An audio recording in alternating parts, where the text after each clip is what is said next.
Today I'd like to share with you some of the main areas you might like to consider when buying a Mercedes 190e. Increasing interest in the W201 as a modern classic has certainly had an impact on prices, as had the reducing volume of vehicles on the road, which has halved over the last 10 years. £1,500 might have bought you a reasonable example 5 years ago even, but you need to pay £3,000 to £5,000 to get something pretty solid, and in this instance this particular low mile example is £18,000. A good place to start investigating the history of your vehicle is to look at the Vin Plate on the vehicle, which will unlock a huge amount of information. The VIN number is also shown in another spot on the vehicle on the bulkhead, so it's also worthwhile just making sure those numbers match.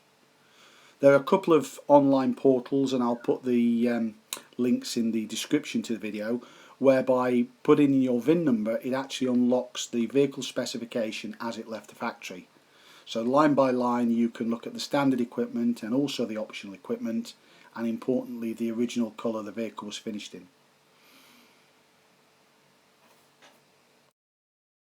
It's also worthwhile doing some detective work using the vehicle's MOT history, making sure if the vehicle has passed or failed recent MOTs, any advisories, and also the consistency of the mileage through the years.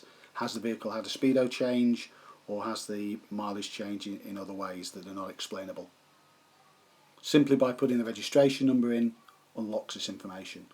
Looking at this example, it would seem that the mileage is pretty consistent, but it would also show on a recent MOT that the vehicle was noted as being undersealed. Looking back further through the history, other information starts to emerge. Particularly if we look back to one of the older MOTs, we can actually see there's a significant amount of corrosion being noted, and this may well have been hidden in recent MOTs by underseal, which has been noted by the MOT tester. Please take note. Given that the youngest cars emerged from the factory 27 years ago, you should really expect to find evidence of some paintwork, and so long as it's done well it shouldn't be an issue. More importantly, do the panels line up? Has the vehicle had any accident damage? And can you see if it's been repaired well or not? More importantly, something to look for is rust. This is something that you'll need to check a little bit harder for. As the car wasn't fully galvanised, many panels were, and Mercedes 190s don't really suffer from rust quite as much, but you can see where the front bumper meets the front wing. This is a real rust trap. So you can see, unless this is cleaned out on a regular basis, it is an area where in this example rust has started to emerge, and the price of front wings, whilst available, is very expensive. As well as checking the obvious condition of the tyre, it's good to actually check when the tyres were manufactured, and these particular ones were manufactured on week 35 of 2016. When the tyre becomes greater than 10 years old, this can become a safety concern. Corrosion around the wheel arches at the rear is not uncommon, and unfortunately on the later cars the so-called Sacco styling plates that are actually fitted to the side of the vehicle actually do cover up some of the areas where rust can emerge, so it's worthwhile checking this if you possibly can, and certainly checking the drain holes at the bottom of the doors don't have any rust there.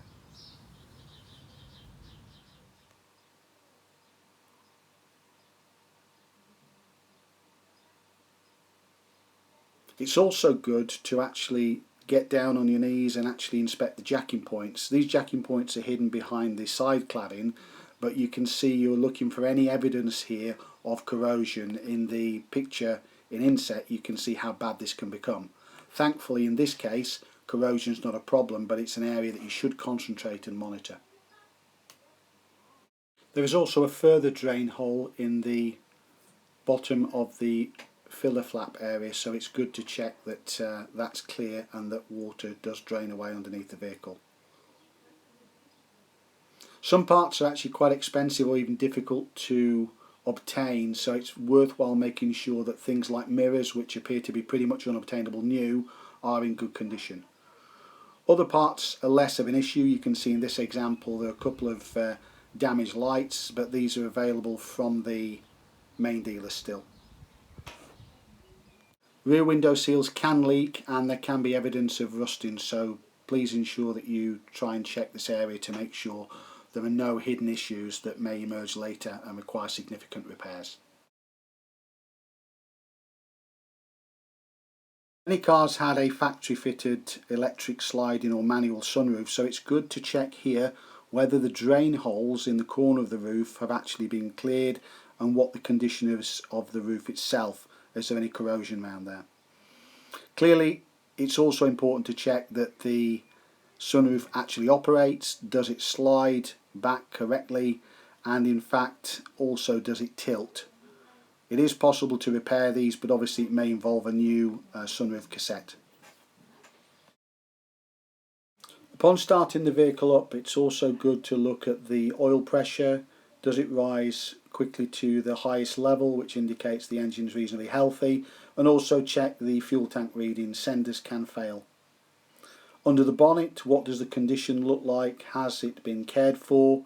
Does it look in pretty good and clean condition under there, or does it look a little bit neglected?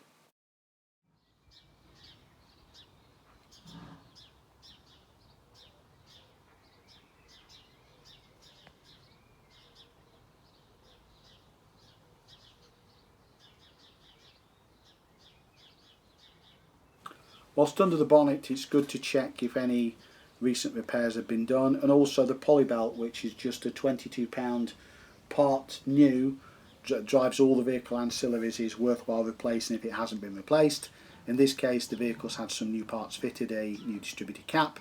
Check for any oil leaks, particularly around the rocker gaskets, the rocker cover area, and also, as I've discovered, from the breather hoses. These can emit oil, relatively cheap to replace. Whilst you're checking this area of the vehicle, take off the filler cap. Is there any emulsification there on the underside of the filler cap? And also you can see that it's possible to identify this vehicle as a chain driven vehicle. It's very important to make sure that the drain holes under the bonnet and in several places in the car are fully clear.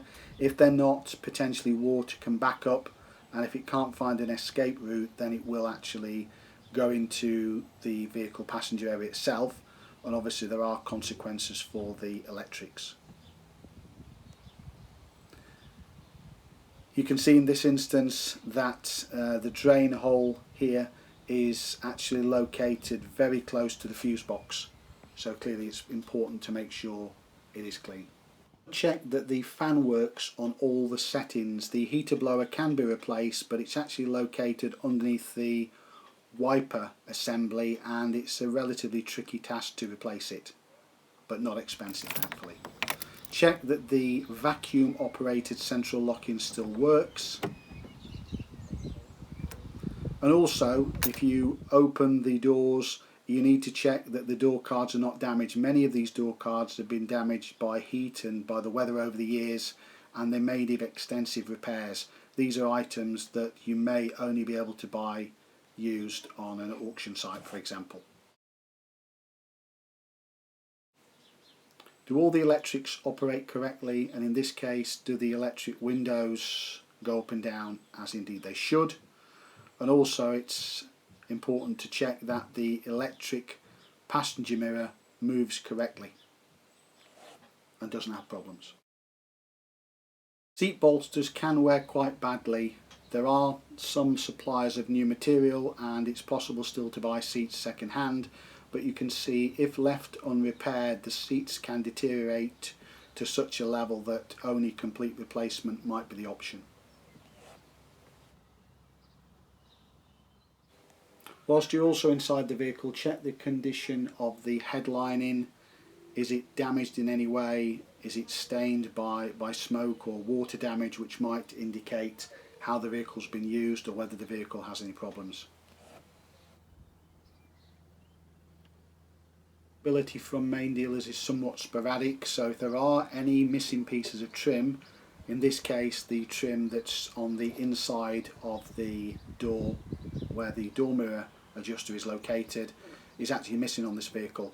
You can buy these parts used, but they're starting to get particularly expensive. Another example of small parts that can be missing would be these covers that fit over the front seat bolts. If seats have been removed in the past and these not been replaced, then there are something that can be difficult to source. Try and take a close look at the dashboard. Dashboards are renowned for cracking, and these are items, while still available used, can be quite difficult to obtain and becoming more expensive.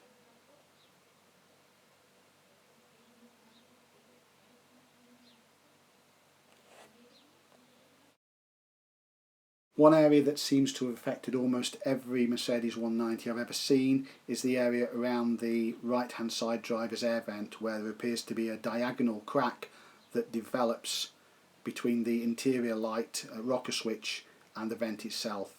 Almost every single vehicle I've ever viewed has had this problem. This part is still available. This is the operation of the fan that I mentioned earlier, and take note that the central vents above are no longer available from Mercedes, so this is something that you'll have to try and repair if it's damaged.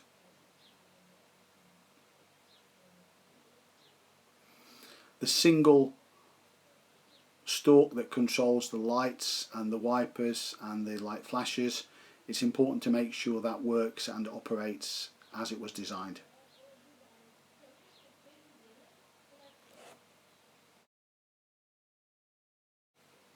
While you're close by, it's also good to check that the lights operate main beam, side lights, and in fact fog lamps and parking lamps as well.